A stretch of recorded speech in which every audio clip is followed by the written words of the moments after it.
Yo, hell yeah.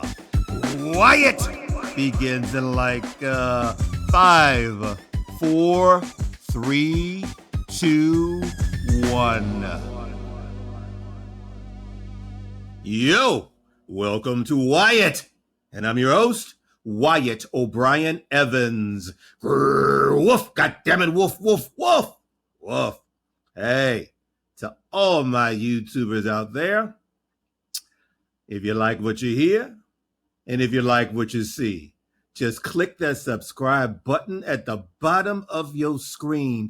Just click it, click it, click it. I loves to click it. Yeah.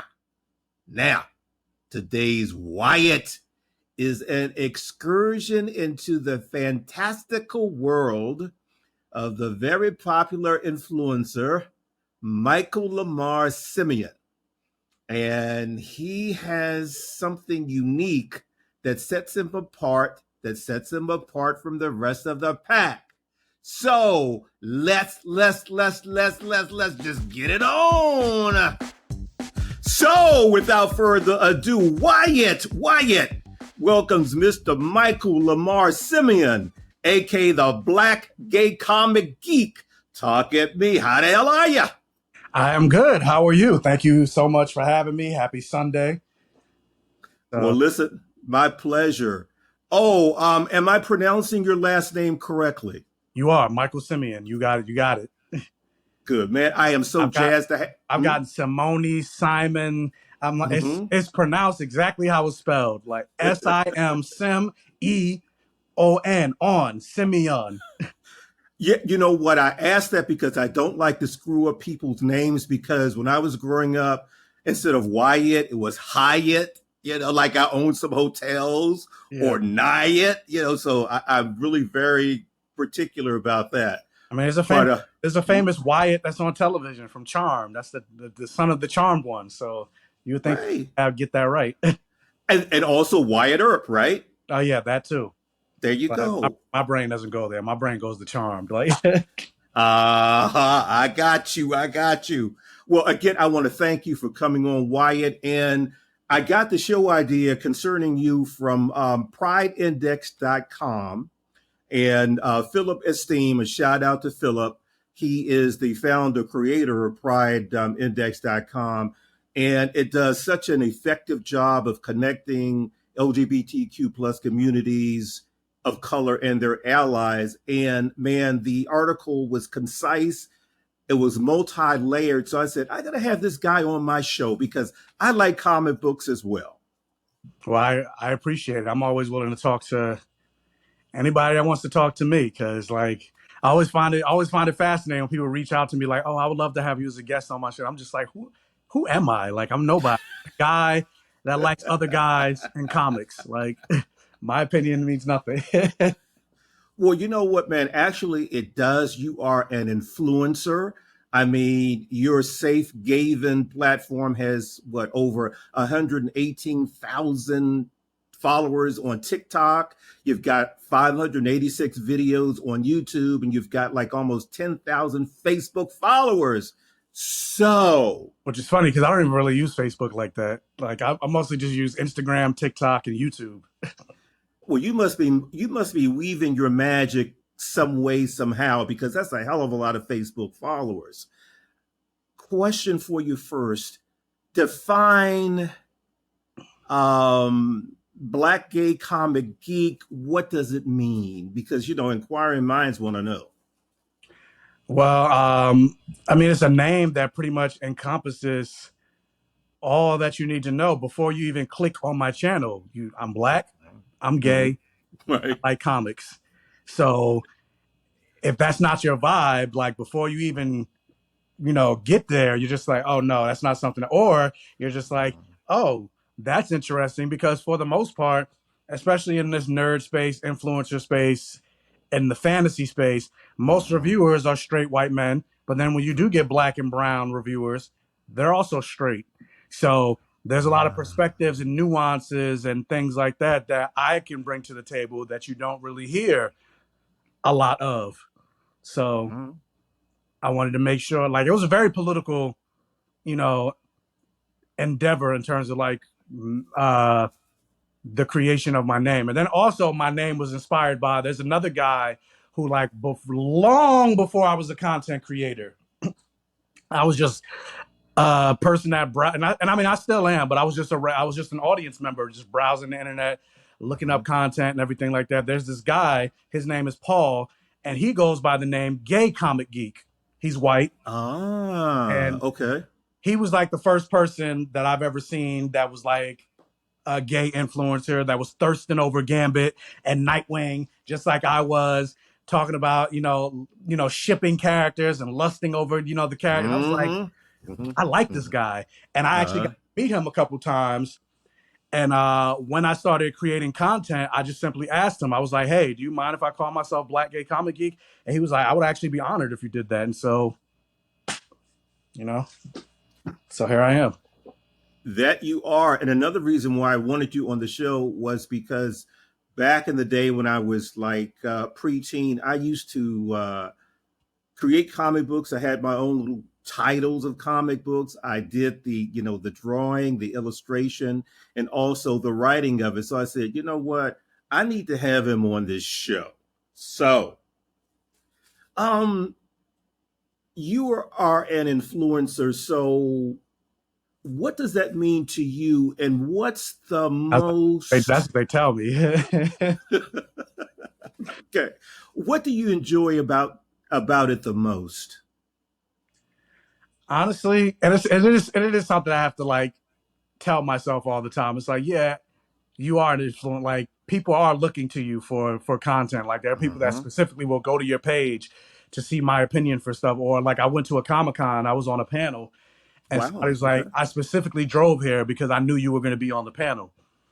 So and I think that right there is what I enjoy about it the most, is the fact that I am providing a voice for people that have went for a long time without having that voice, the voice for the voiceless.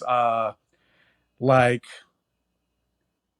like I mentioned, getting that person saying that they drove here just to hear my voice, or getting messages from people that saying, all the time, thank you for being as authentic and out and proud as you are. It's not just being gay, but just the open gay nerd, open nerd. It's like, yeah, we Black queer nerds are out here and we don't really see us represented like Right. that. And so I think that's the thing that I enjoy the most, essentially being what I wish I had when I was growing up, more or less. Exactly, Michael. Because back in the day, I mean, what gay black comic book characters did you see? I mean, I you mean, even still to this day, what that aren't really any gay Black comic book characters. You'll see more Black women, but they're more. But even then, they're more like bisexual. But even still, they're queer. But in terms of like Black male superheroes, or not even just superheroes, the protagonist, the chosen one, the one that's going to save the galaxy, the Jedi, etc. Of course, you can say Black period, there aren't that many. But then when you go further into Black gay, it's almost non-existent. Like I used to say all the time, like if I wanted to cosplay as a Black gay superhero, who do I got? Mhm. I mean, I got Aqualad, sure, but I'm bald. I can't do the blonde hair. But No, for you the most, can't. yeah, but for the most part, that's pretty much it. Of course, Prodigy from X-Men is bi, so he somewhat counts. But Right. I'm saying like gay superhero, Aqualad. Exactly. I mean, back in the day, I think it was like And of 1965. course, North Star has his boyfriend Kyle, but he's irrelevant. Like, who cares? Like, he's not a superhero. So, like, who Well, cares? well, you just dismissed him. Well, I did. but that's okay. But back in the day, I think it was 1965 or 66, and you can correct me if I'm wrong. Stan Lee created the Black Panther, and I was lusting over him. What is You 60? know? Yeah, I don't remember the year exactly, but I think it was 66. I'm in front of the computer right now. Yeah, I can yeah. I think you're right. I think it was 66, but I was lusting after him because I think he was the only black superhero, right, in either DC or Marvel. I think so. 66. Yep. Oh, okay, good, good. And I think he was the only black superhero in the DC and or Marvel universe. So, Well, he was the first in DC and Marvel. oh, okay. And I was lusting Not after him. first period. The first one was created from like Negro Comics. His name is like Lion Man or something like that. He only had like one issue, but that was like the first official superhero, black superhero in comics. Period. I Wait a have minute. And you, I have this book. I don't have it handy right now, but it's like black comic creators and their contribution throughout history is something along those lines. I'm butchering the hell out of the name, but that's how I actually learned about like all Negro Comics, which is like the first black owned and published and created uh, comic book uh, comic book company and book. It didn't last that long, but wow. So it was called rather All Negro Comics, right? yeah. I you just taught me something today. I've got to Google that later because I didn't know that existed. Wow. I don't know if you Okay. can get it anywhere because you know. I got to research that. Okay. Thank you. Say, audience, we were taught something today. Great. I'm trying to Great. see if I have it handy. Hold on, let me see. You can still hear me, right? Yep. That's amazing because I never knew that existed. All Negro Comics, y'all. Yeah, I don't have the book. It's like Whoa. somewhere around here. I would have to like tear my apartment to get tear my apartment. I would have to like tear my apartment around to like try to find it. It's like somewhere around Mhm. here. Hold on, I know where. Oh, Let me see. no worries. I'm going to have to Google that. Okay. All Negro Comics. Cool. Okay. Um, so back with us, right? Yeah, I'm just looking. Forget it. I can't find it. So yeah, screw it. No worries, no worries. Thank you for, trying to find that.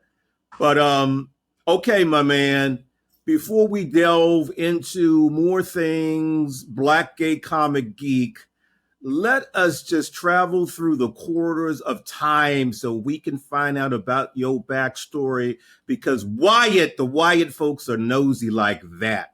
So are you ready? All right, got it. Okay, okay, where were you born and raised? I was born in Newark, New Jersey, raised in East Orange, New Jersey. Hmm. Family structure, Same brothers, sisters. areas: Queen Latifah, Lauryn Hill, Whoa. Whitney Houston, Right, Notori Naughton from 3LW. right, right. Okay, you were in good company. Okay. Um, brothers, sisters. I have three brothers and three sisters. I'm the youngest. Oh, you're the baby. Yeah. Okay, got it, got it, got it, got it. Okay, so tell me this, and I like to ask my guest this question: what was Michael like as a little boy, a little nipper? Give us like three characteristics or attributes that best describe you. I mean, for the most part, I feel like I'm the same kid that same person I was when I was a kid. Like the only difference is I'm older and now I got to pay bills. But so nerdy, Okay. weird, and inquisitive. I like to learn about a whole bunch of. Actually, there's the book right there. But yeah, I like to learn about a whole bunch of different stuff. Okay, weird. You got to explain that one to us. I mean, we all have our isms, and let your freak flag fly. Like, I love. Some people think me being a grown ass man dressing up in cosplay is weird. So whatever, I'll accept it. When I was young, I used to be into like not that I'm not anymore, but not as much as I used to. But I used to be into like voices and changing my voice. I used to make cat noises and hiss at people, like just because of like the making my voice change and trying to do almost like the Robin Williams effect, trying to make your voice sound Ah, right, like right.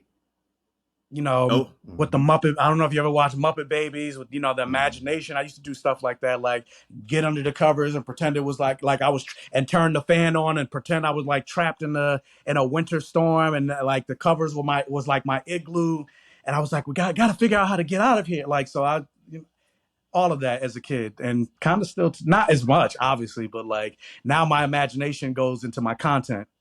So I'll Got it. bed and I'm like, idea. All right, next video. Well, no matter how old you are, you will always have the kid inside of you. Yes.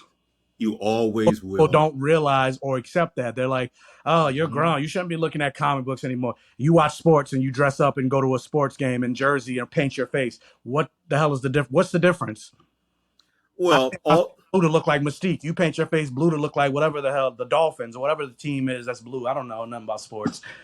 But it's the same thing, just a different level of fandom.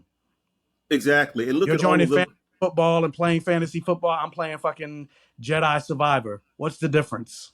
right, and look at all of the money that the Marvel movies have made, and a big chunk of that audience are adults. So, okay. So let us fast forward now. You earned a BA in theater performance from Florida A&M University, correct? I did. Shout out to my alma mater, HBCU. How was that experience and how did it shape you into the person that you are today? Honestly, and not just in the HBCU, but like I feel like Hmm. just being in an environment which I realized as an adult that I had a very unique childhood growing up in the sense of like throughout pretty much, and there were some gaps here and there, but for the most part, throughout pretty much all of my upbringing, I was surrounded by nothing but black people.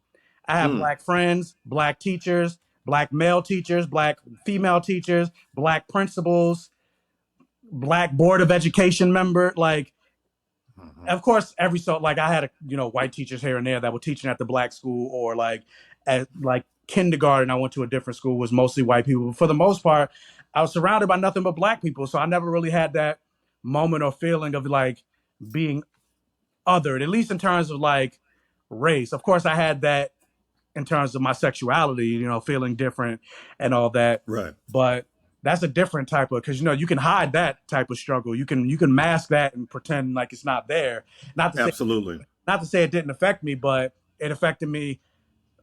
I would say in a different way as opposed to like growing up being like the only black kid in the class and people looking at you or something or experiencing some type of microaggressive racism from your peers and all that. I never really had Right. that growing up because like through elementary school, high school, and then all up to college, I went to mostly black institutions. And funny enough, my first year in college, I actually went to a music conservatory here in New Jersey called Westminster Choir College of Rider University for That's music a hell of a title. for music Okay. for music performance. It's in the city of Princeton, and Okay. that was a mostly white school, and I couldn't do it.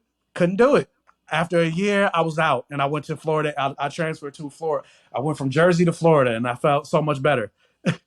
And I think Well, I think mm, part of that, like especially in my formative years, it helped shape me because now as an adult, you can't really not be around white people, especially in the work environment. Like it's impossible. So like, I mean, I'm glad. So I'm glad I had that experience growing up.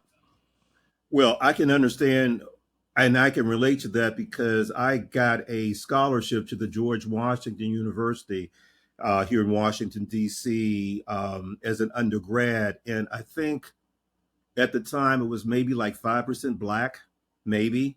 So, yeah, that was a challenge. So I totally get what you're talking about.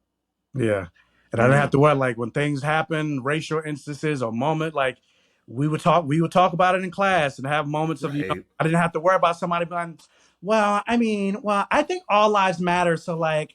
I don't understand what the big deal is. We don't have to. Why are we talking about this in class? It's like, no, bitch. Like, we don't have to really deal with that. And granted, obviously, not to say black people are a monolith. Not to say there Right. probably weren't any conservative black people, Clarence Thomas, Candace Owens, motherfuckers, in the Hmm. school. But like, I ain't had to deal with it. At least in my circle, I ain't had to deal with it. In the theater department, I ain't had to deal with it. I feel you, my brother.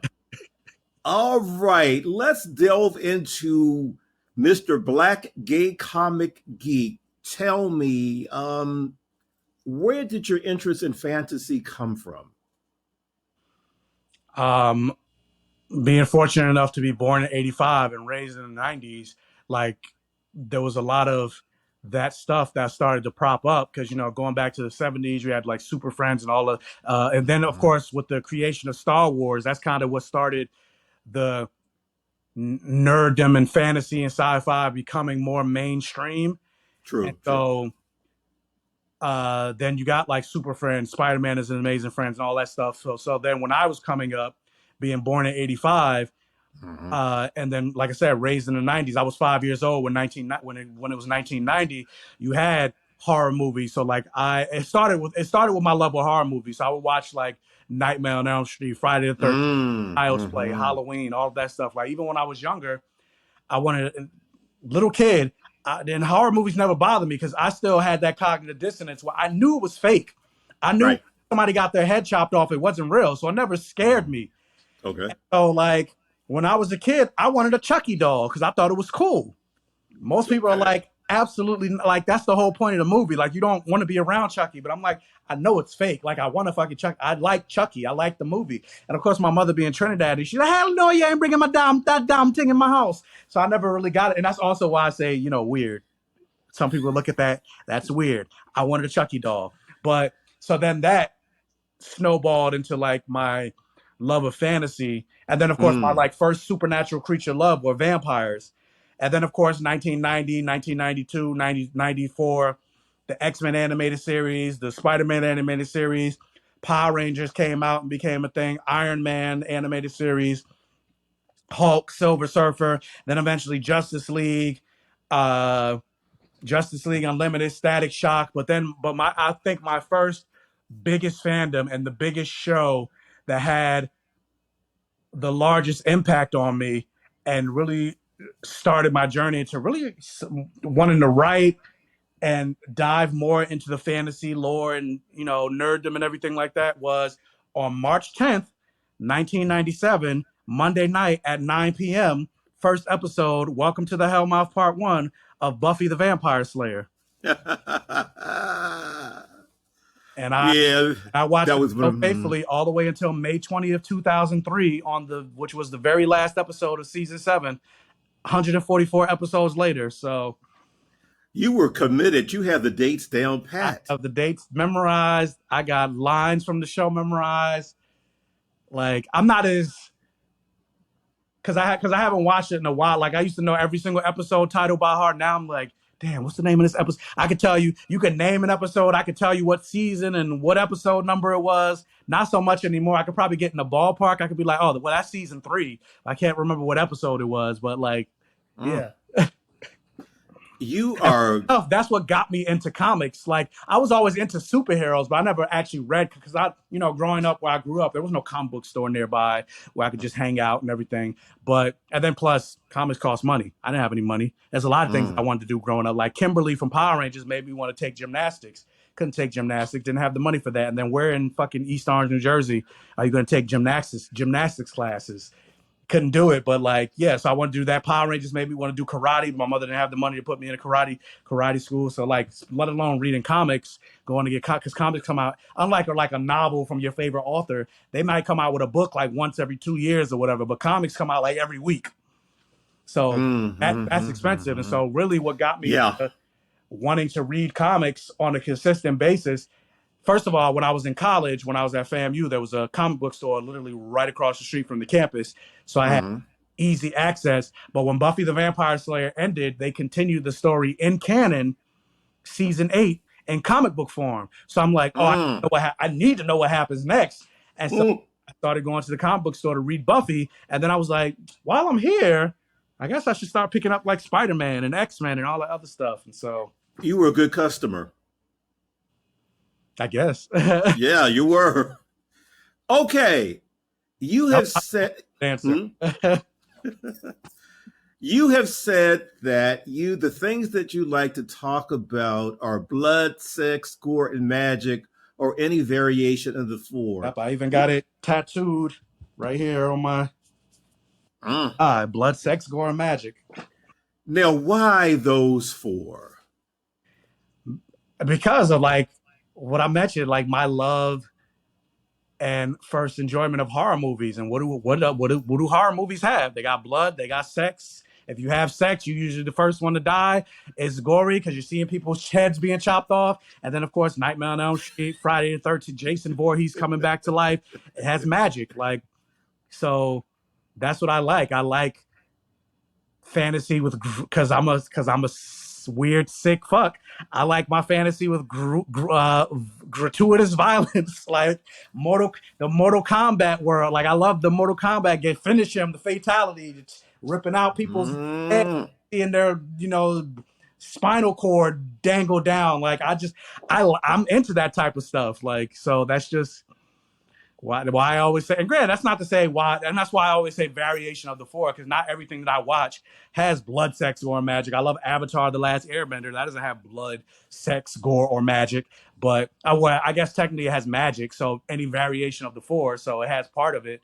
But if it has it, that's not to say if it has it, I'm automatically going to like it, because there are some shows Mm-hmm. or movies like The Green Knight. It has Green Knight, and they even advertised it. And I was like, should I sue? Because it was like, this movie is all blood, sex, gore, and magic. And I was like, who stole that from me? But I went to go see that movie. I was like, oh, so this movie, I must have to gonna love this movie. I went to see it. I'm like, this shit is boring.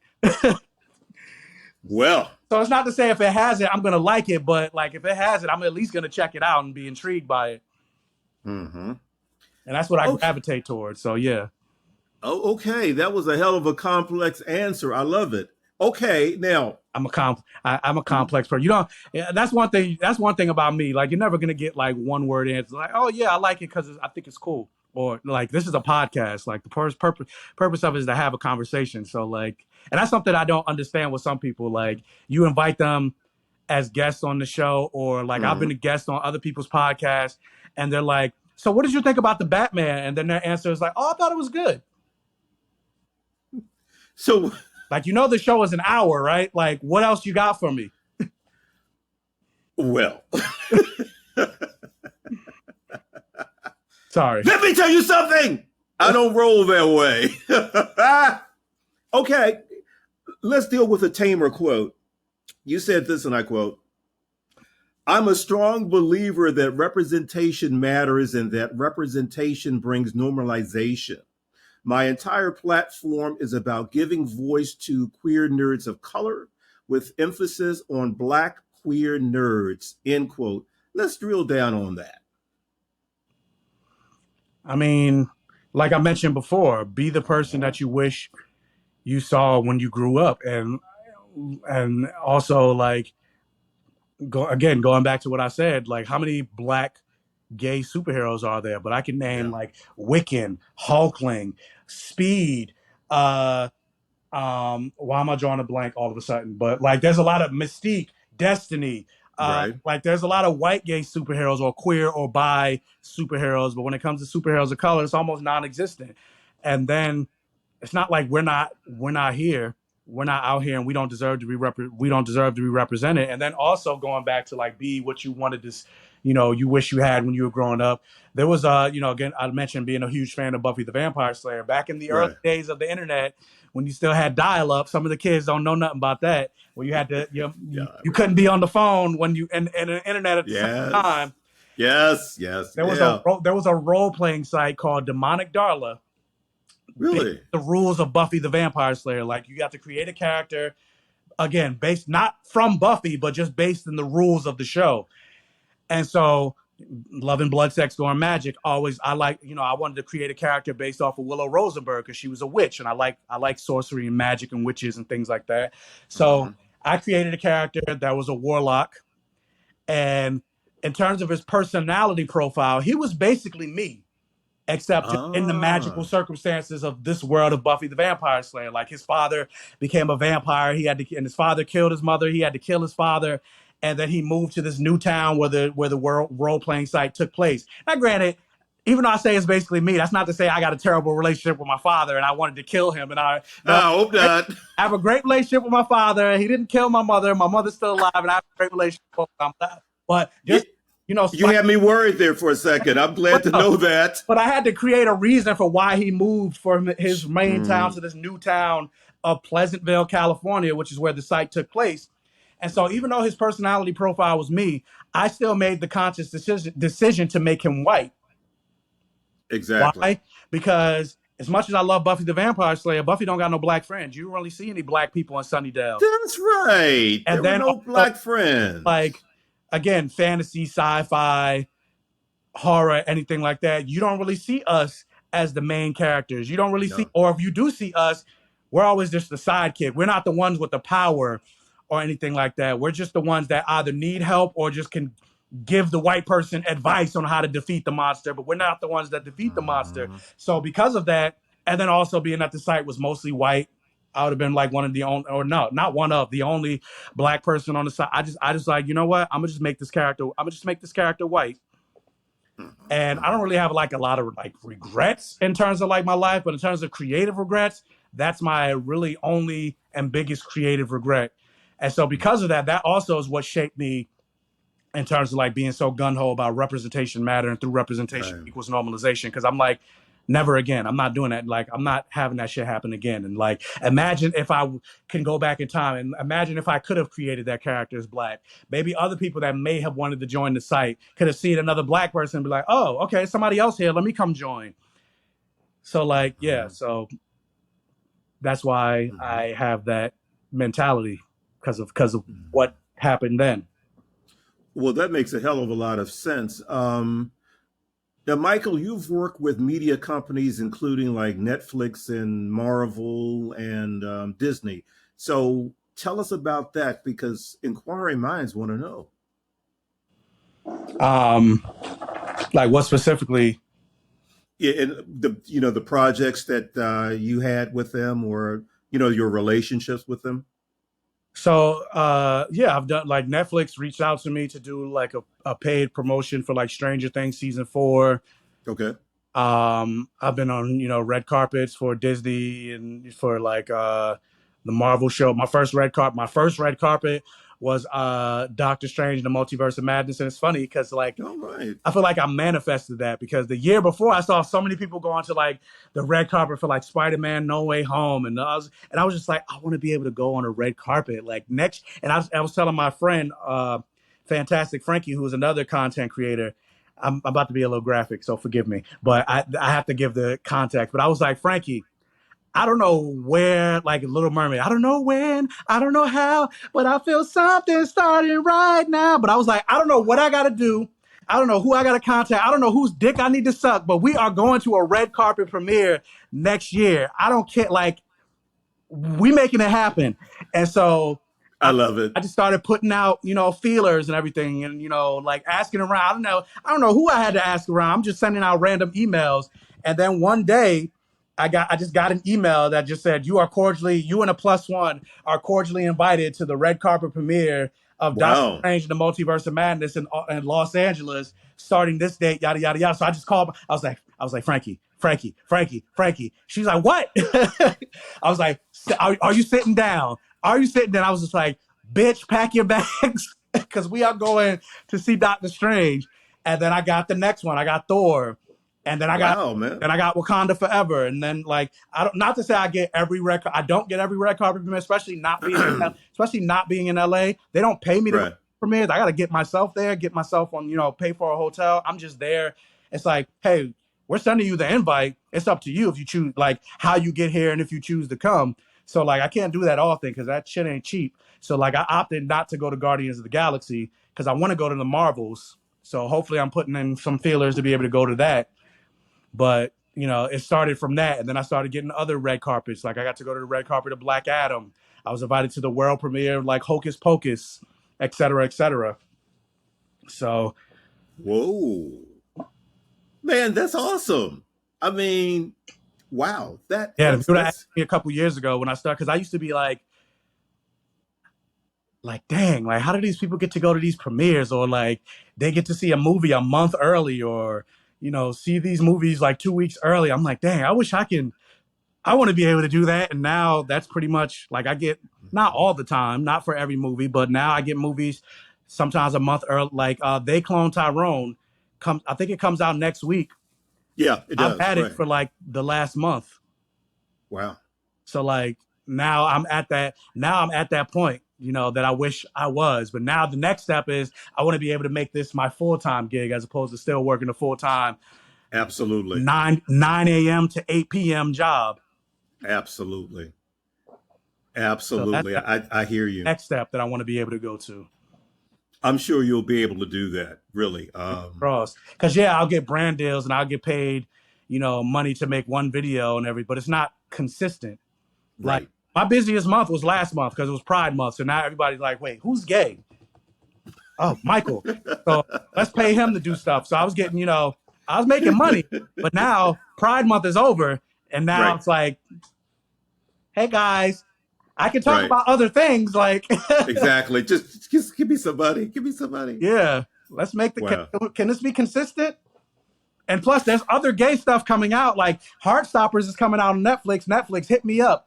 Or there's a gay movie coming out on Amazon in August 4th, called Red, White, and Royal Blue. I'm actually reading the book right now. I'm really Mhm. enjoying the book so far. But I'm like, hey, hit me. Granted, we're having a whole writer strike right now. So it's like, you can't really hit me up because at least there's a lot of conflicting information right now. But Mhm. as it stands right now, they're basically saying, like, can't talk about any of it. So but before the writer's strike, I'm still just like, hit me up, like, have me pre-sign the contract. So there, if I signed the contract before the writer's strike, then it wouldn't have been, I would have still been obligated to do it. Got it. Oh, before we wrap up, I've got a fun, interesting question for you, a hypothetical, because you're into sex and fantasy. Let's say you could have a threesome with two deceased historical figures. Oh, you're thinking I was about to say Gambit Nightwing.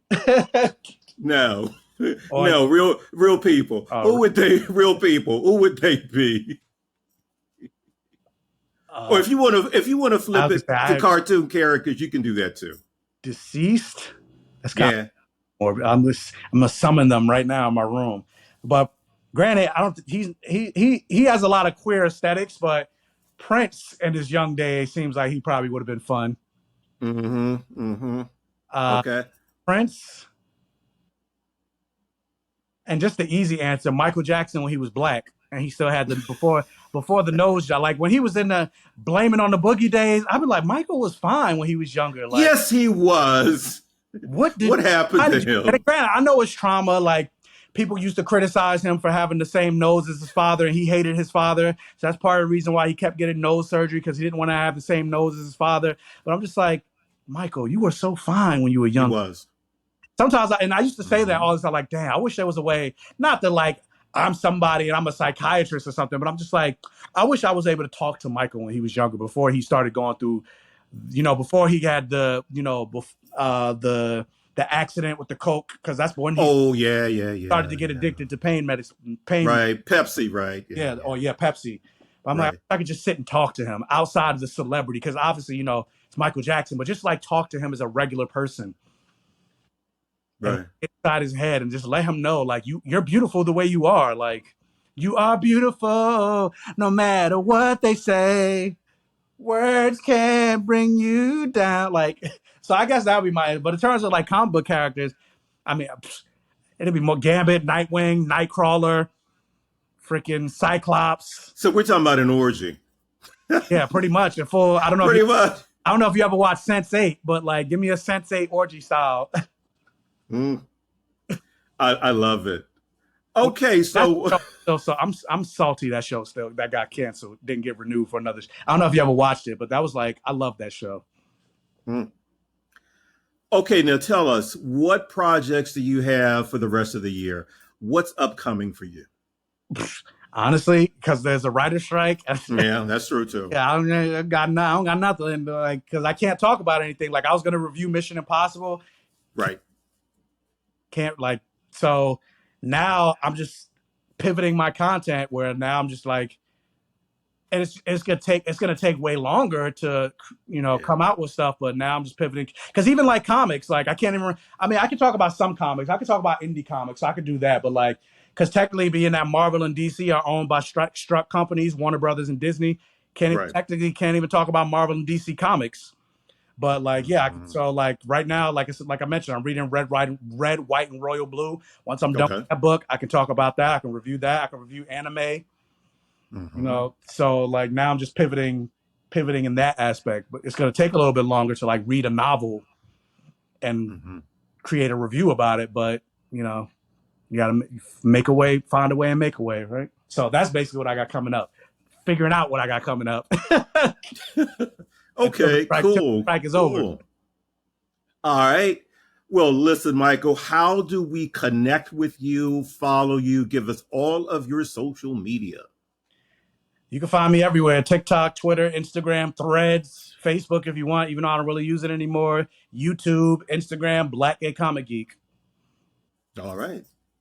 Well, Mr. Michael. Go to my pages. There's a link in my bio. Click the link. You get you some merch. You get welcome to my safe haven. You get it on a shirt. You get it on a mug, blanket. You can get my Black Gay Comic Geek logo. There's also a phrase that I use, mostly talking about white people: decolonize your fantasy.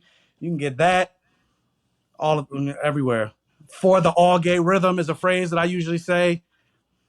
And so, yeah, and there's other stuff that I'm thinking about making is, another phrase that I say. So be on the lookout. Check out the merch store. Support your local gay. That's right, Mr. Entrepreneur. Exactly. Well, Mr. Michael Lamar Simeon, the Black Gay Comic Geek, thank you for stopping by. Wyatt, you've got an open invitation to come back anytime you want. Thank you for having me. I appreciate it. My pleasure. Yeah.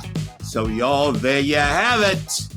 You can find the official Wyatt podcast page at WyattEvans.com, the go-to destination for LGBTQ plus news, features, commentary, and entertainment.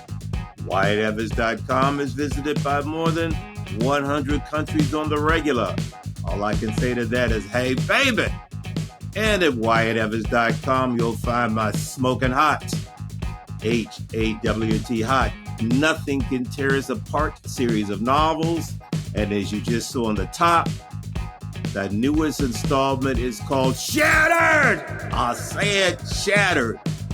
And y'all, Shattered is full of action, danger, intrigue, sexually charged situations, passion, and all of the wonderful elements that you're used to in the Nothing Can Tear Us Apart series of novels. So get your new copy of Shattered. Now, you can follow me, your host, Wyatt O'Brien Evans, all across social media, and poof, is right there for you to peruse, like TikTok and Twitter and Facebook and Instagram. And if you have any comments or whatever, you can hit me up at WyattOnAir@gmail.com. So until next time, y'all, woof, goddammit, woof, woof, woof, woof. I said woof.